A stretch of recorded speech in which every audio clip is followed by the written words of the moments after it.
typical EMS, you call the call center, say, hi, I need an ambulance, and the ambulance is got to a place as soon as possible. In the rural area in Israel, it can take also 20 to 30 minutes. What we did here was simply think different. It's not ambulances that save lives, it's people. Separate that link. You have the community that's able to use technology, ingenuity, and different ideas in order to get there to that 90 seconds.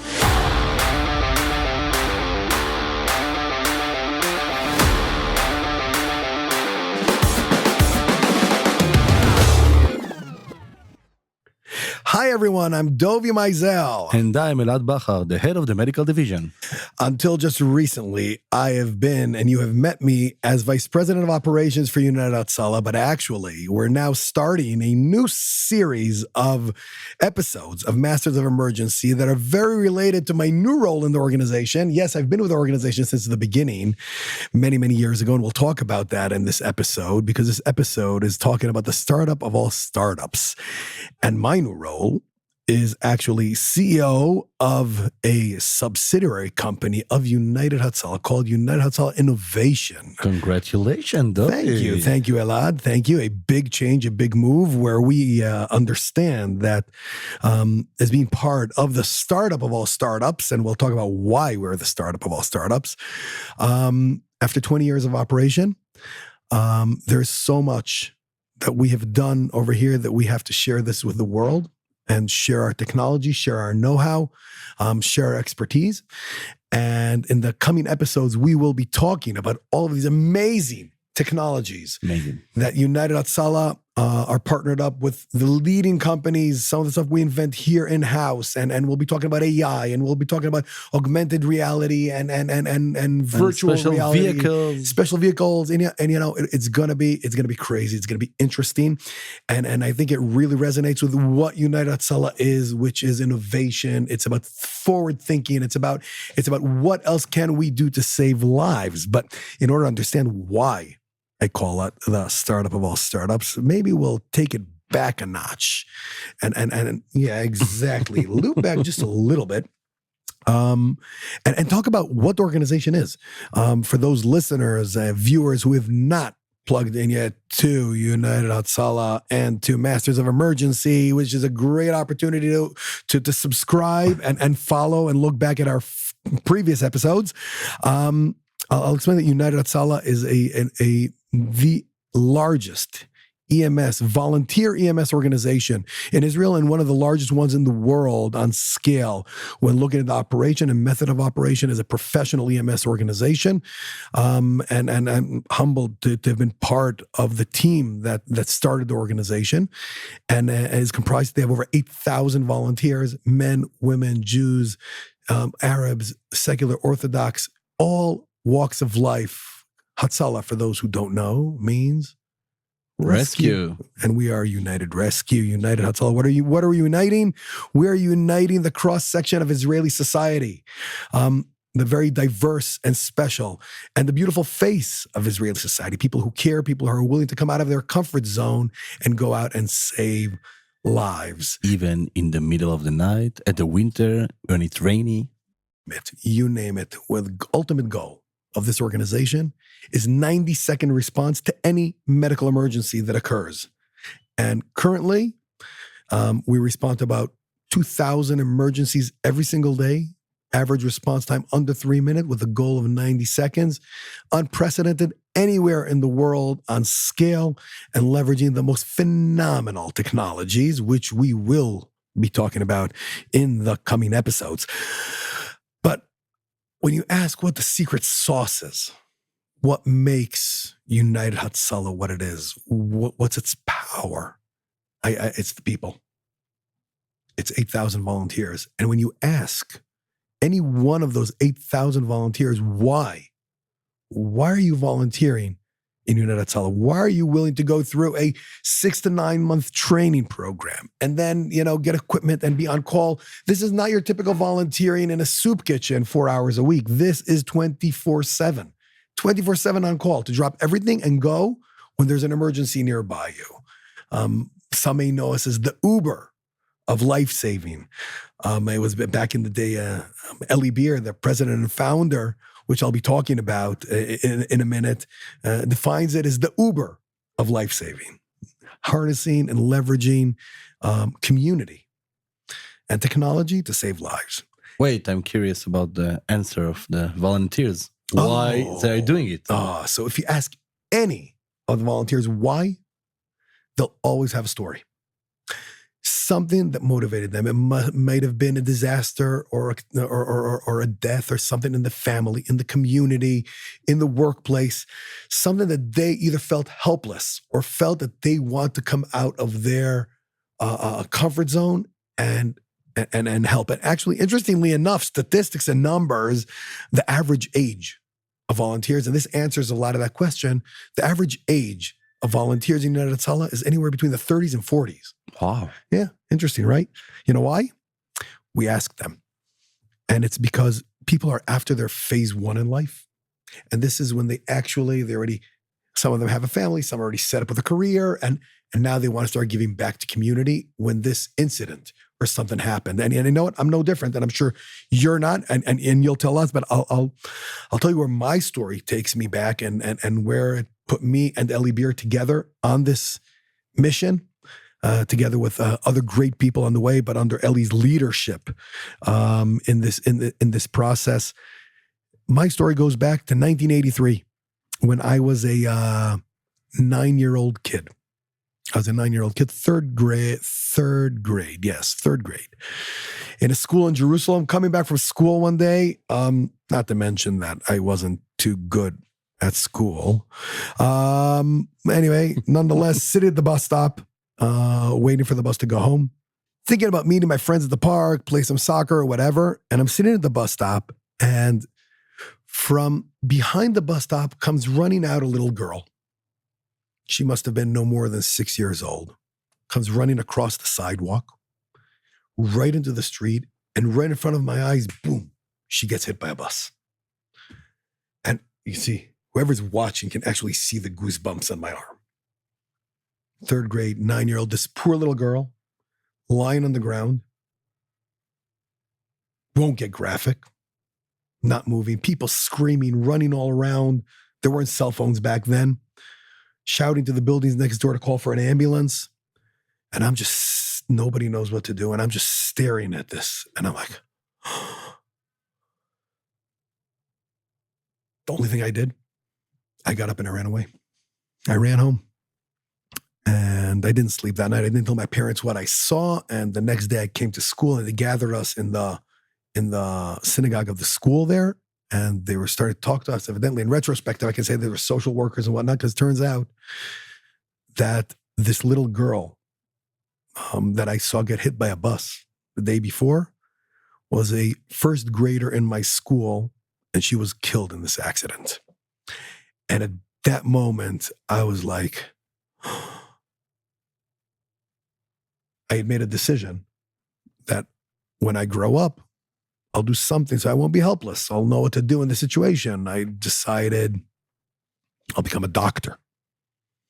Except, yeah, to become a doctor, you actually need to learn. You have to learn. It's like a minor technicality there.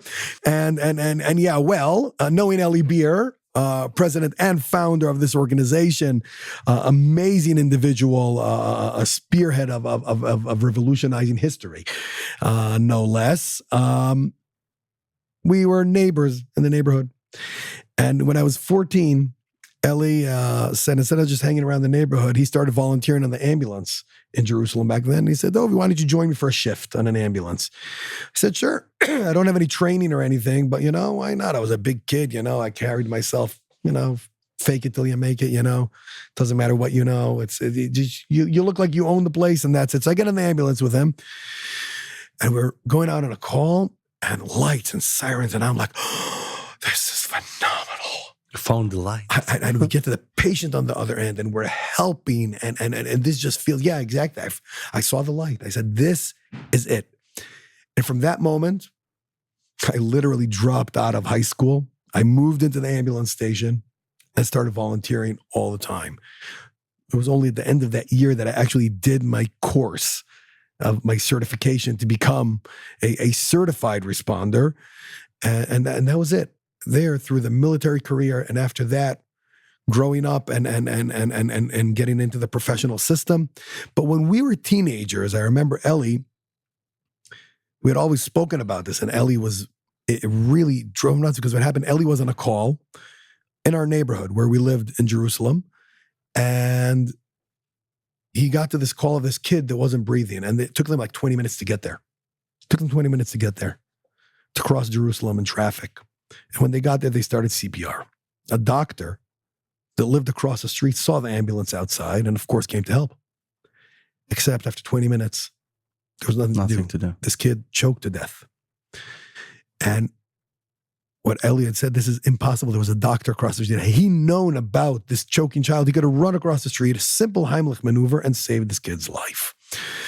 And essentially, that's when he and myself went to the station manager back then and said, listen, why don't you give us like a radio or something like that? And when there's something in the neighborhood, when we're not on shift, we'll be able to respond. So the ambulance station manager, like a good union manager, said, kids, get out of the office. You're not going to teach me how to do my job. So left the office and using a very famous old Israeli technology called chutzpah, Eli went out, had his father bring in from America 2 police scanners, punch in the radio frequency. I remember to this day what the radio frequency was, 164,285. Yep. 164,285. Boom, we can hear the calls. And from that moment on, when there was a call in our neighborhood, someone would immediately get there. 2 minutes, 3 minutes, boom, somebody's on scene. You're premature your time. Absolutely. And we simply, as a bunch of teenagers, started doing this. And as they started growing up and moving into the professional career of EMS, it just was so emphasized of how the traditional EMS systems are not really saving lives the way they could be. Why? Because if they could have the best ambulance, the best equipment, the best monitors, the best everything, but if they get there to cardiac arrest or choking victim after 10 or 15 minutes, there's nothing to save anymore.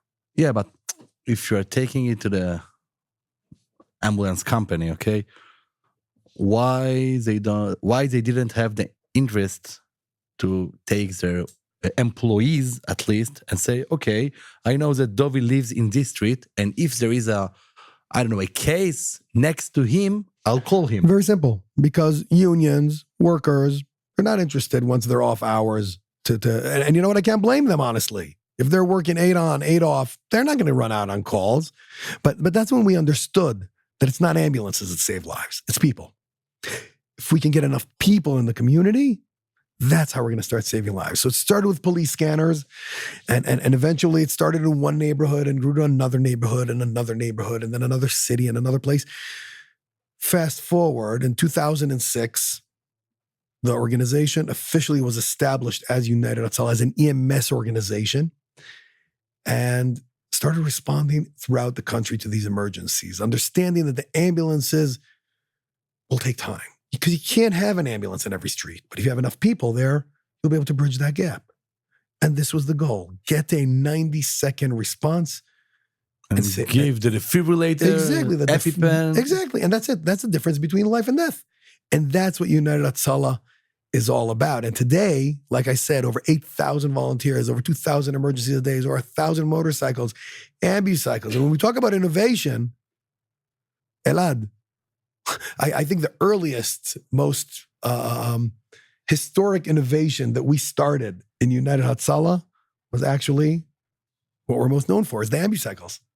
Yeah, the ambucycles with the traffic jams in Israel and in all over the world that are we can't get to cases fast enough. And you know, ambulances were sitting in traffic. And what happened? Ellie was on an ambulance, of course, sitting in traffic, waiting for the traffic to move. And in the meantime, the pizza deliveries and their motorcycles are crossing them up, and the mail deliveries, and everybody's passing by on the motorcycles, and we're sitting in traffic. And it's just ridiculous. So this is, wait a second, if we can order pizza, we can do a delivery, why not save lives with that?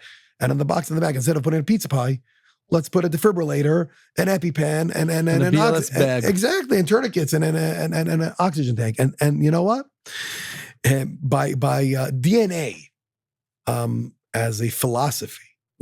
I think it connects a lot to Israeli culture in general, and that is not to ask permission, rather do and apologize if needed. Chutzpah, you say. Exactly. They said in Israeli technology. For those who don't know what chutzpah is, it's a wild form of audacity.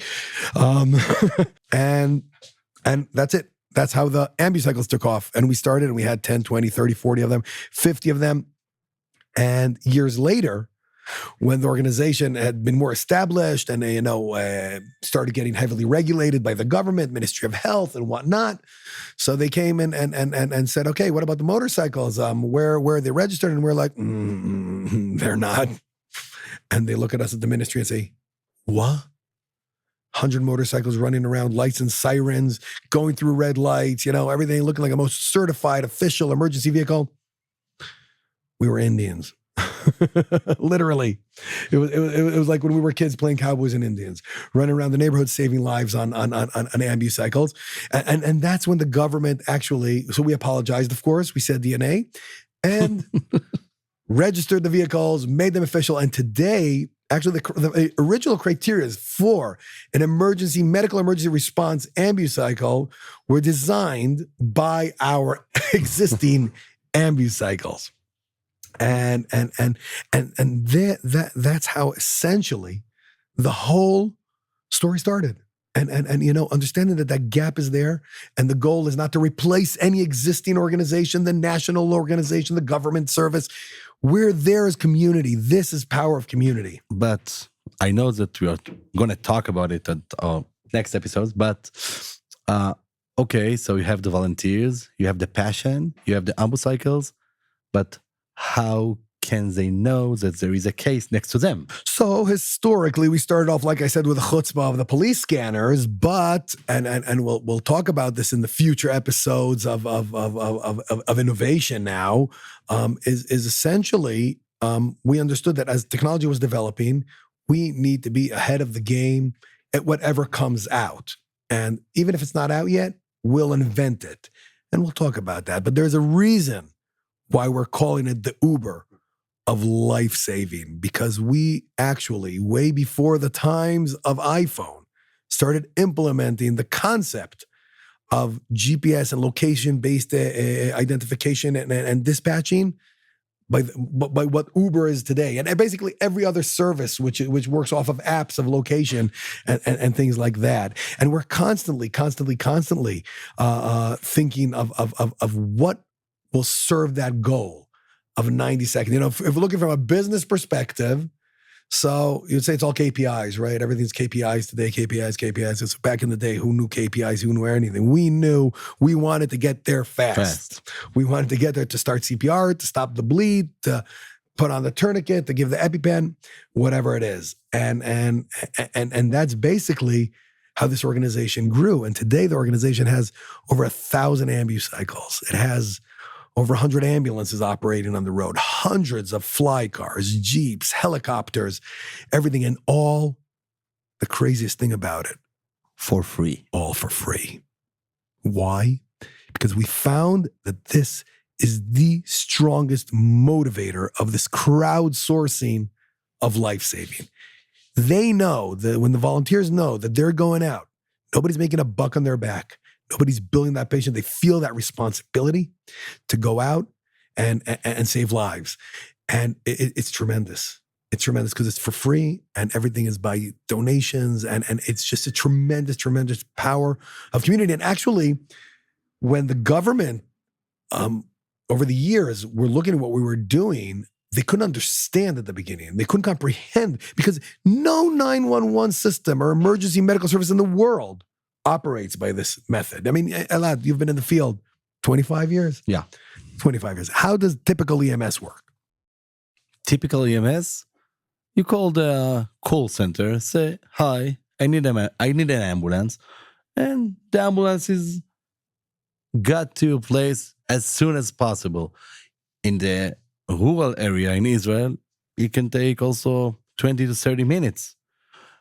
At the center of the big cities, it will take also 20 minutes because of the traffic jams. So we can say that it's not working well to save life. And I think that was the propose when they started. They're doing their best. They are, but it's simply, you can't. How did Albert Einstein say that madness? The definition of madness is doing the same thing over and over again and expecting a different result. So what we did here was simply think different. Simply think different. It's not ambulances that save lives, it's people. Separate that link. You have the community that's able to use technology and ingenuity and different ideas in order to get there to that 90 seconds. And this model today is being presented in the world as a game changer because we're looking back at almost 20 years of operation, over 7 million patients treated, lives saved. I mean, we know that there are what mortality rates are for heart conditions, for cancer, for diabetes. How many people die waiting for an ambulance? Nobody's ever done a study about that. But clearly, we know that for a fact. And this is what we're presenting. This really is when we say startup of all startups, this is the essence of that. But I think about something else. You're talking about the volunteers, about the community, but I think that our listeners, they need to understand what is this community that you're talking about. Because in Israel, it's like when you're living in a, 10 stores building, it's like everybody knows everybody. And if there is an EMT or a doctor at the first place, or at the eighth floor, and now he knows about the patient at his building, he will leave everything and go and help. Yeah, it's a cultural thing. First of all, there's very strong volunteerism spirit in Israel. So yeah, clearly we're not, we're not trying to teach people what volunteering is, but we're harnessing that power. Yeah, but it's like a volunteer at this building. He's like the village doctor. He is like the man that everybody trusts to be there and help them if something will happen to them or for the family or for their family. Yeah, exactly. It's crowdsourcing. It's crowdsourcing life-saving and actually making such an impact on Israeli society, on the community. We understood. And I hope that in future episodes, we'll be able to talk about the study that we're conducting, about the pre-hospital, sudden cardiac arrest numbers that will shatter any statistic in the world based upon what we've achieved here over the years. But we understood that 90 seconds is well within that window. And what we're doing is not only the first responders, we're training the public. Over 40,000 people a year are trained in basic CPR, in emergencies that can occur at home, choking victim of the baby, things like that, in order that even if the volunteer will take 3 minutes or 2 minutes or 90 seconds, the mother, the brother, the father will already be able to intervene. We are even put defibrillator at the streets. Public access defibrillators, right? Then people can come. And they're digitally connected to dispatch, and it's not only that, but connecting to open source information on public access defibrillators into the system. It's literally not thinking from a business perspective, but more from a community perspective. Use every resource that is out there, and internally, let's leverage every single technology that can exist, whether it's in CAD systems, in training, in briefing, debriefing, planning, augmented reality, virtual reality, special vehicles and special ideas, and it's finding there. And every time, what the thing is we have 8,000 volunteers, so that means 8,000 ideas at least coming up every day for different challenges. So we sift through them and we see the real cardinal problems and challenges, and we find the solutions. And today, Israel being a startup nation, the ability to create the solutions here in Israel is tremendous. And in the coming episodes, we will be talking about a lot of these very, very cool technologies. I mean, and we're growing because the more we're implementing technology, the more we're looking into our data, we understand how we can make this better. And we're 8,000 volunteers today, we will be 10 or 15,000 in the years to come. And that 90-second goal will be achieved. And imagine how many lives will be saved in this process. It's amazing. It's amazed me every time that you're talking about it. We need to understand that our volunteers not only save lives, we have also a psychotrauma unit They save souls. that saves souls to the patients, to their families, and for our volunteers. Yep, absolutely. I think those of you listeners, viewers who've seen previous episodes about our psychotrauma unit, yes, there's a lot of emphasis. First of all, on self-care of the volunteers themselves. We don't want them to be affected. We don't want them to burn out. And not less important is the community.